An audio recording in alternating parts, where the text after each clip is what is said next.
going to make some peanut butter.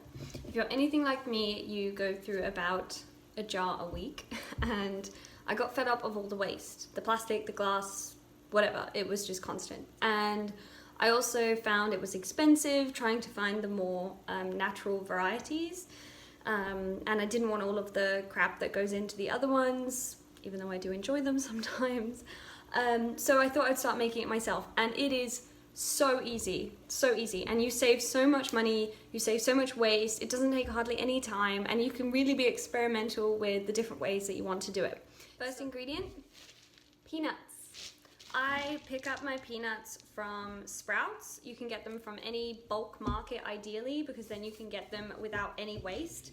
You want to get the raw kind. I get the unsalted, unroasted, most boring ones you can find.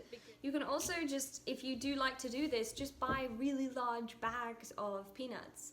I know that that might still be a little bit of plastic waste, but at least your total imprint overall won't be as bad. Next, we're gonna roast the peanuts. This stage is important, so make sure you don't forget it. So turn on your oven to 350 degrees, or I'll figure out what that is in Celsius later. And you need an oven tin, and you're just gonna pour your nuts in. So you pop your peanuts in the oven and you leave them on a fairly low temperature for about anything between 20 to 40 minutes, depending how dark a roast you want. So the darker the peanuts, the more you roast the peanuts, the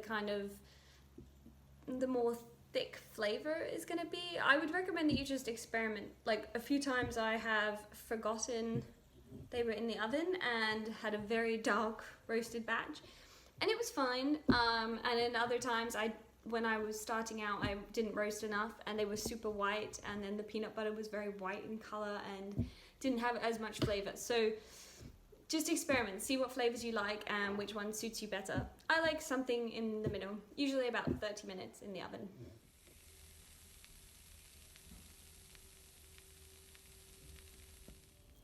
So depending if you like your peanut butter smooth or crunchy, then you will need to take notice here. I like it crunchy, so I recommend that you take out just like half a cup of the nuts once you take them out of the oven. It to cool down to the point where it's still pretty warm in your hands, but not boiling hot. And it really is important that it's still warm, because that's going to help get all of the natural oils out of the nuts, which is going to make it the really nice smooth peanut butter. So you've got your cup of nuts that you've already roasted that you're going to have as the chunks in your peanut butter. So I use a blender for this just because it's a bit easier to pour out, but you can just use the food processor as well. Pop that on, and I'm literally just going to pulse it. And you're left with all these nice little chunks that you can put inside the peanut butter at the end.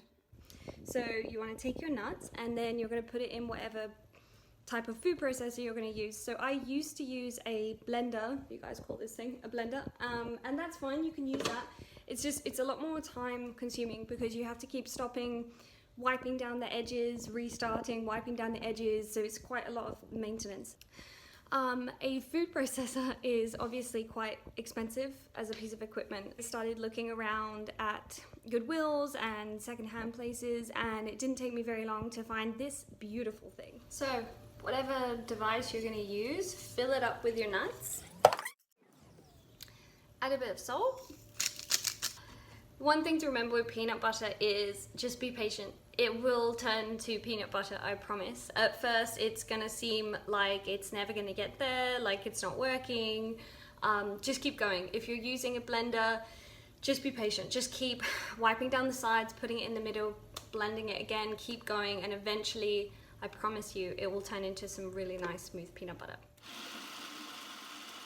Traditionally, you would use some kind of like icing sugar or powdered sugar, they call it here. And that's fine. I try to keep it a little bit more natural if I can. If you do want to add powdered sugar, then again, I would just recommend that you try to get it from a bulk store. I have seen it in quite a few bulk stores nowadays. Or you could even just try to get a much larger bag of it. They often do it in paper bags. The paper's more recyclable, so that's more ideal. Otherwise, stick with me, we'll go the more natural option. So you could do honey, which is pretty nice to add in there. You could go for a maple syrup, which is actually my personal favorite to put in, or you could even go with an agave syrup. Now, unfortunately, agave generally, I struggle to find it not in a plastic tub, so I try to use it more sparingly and try to make it go to as many dishes as I can, and then I just try to reuse the bottles.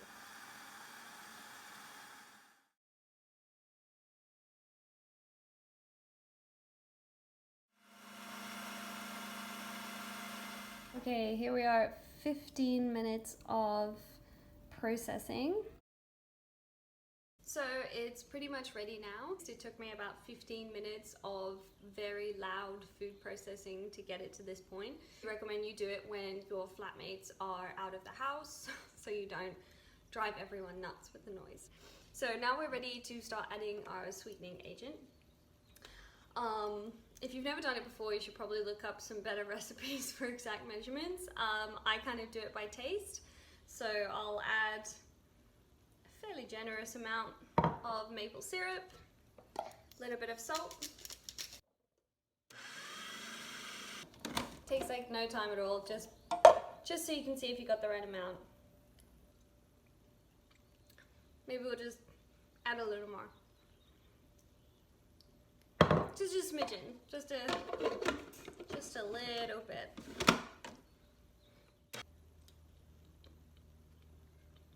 Perfect. Okay, so it's a little thicker than I would like, so I'm probably gonna now add a bit of coconut oil. This makes it really nice and solid when it's in the fridge, but it also makes it smooth really nicely when you put it on like hot toast and stuff, so you can spread it easily. 2 or 3 tablespoons of the hard coconut oil into a mug and pop that in the microwave. And if you don't have a microwave, you can just put it in a glass jar or a glass and put it inside a saucepan with a little bit of hot water in the bottom, and that will also melt. This is the smooth version, so if you were just going to keep it smooth, then you would just stop here.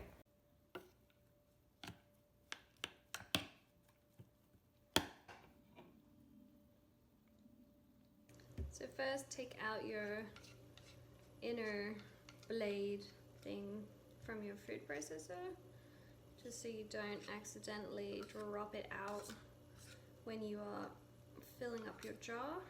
We've all done it. It's quite a mess. Fun thing that you can just lick clean.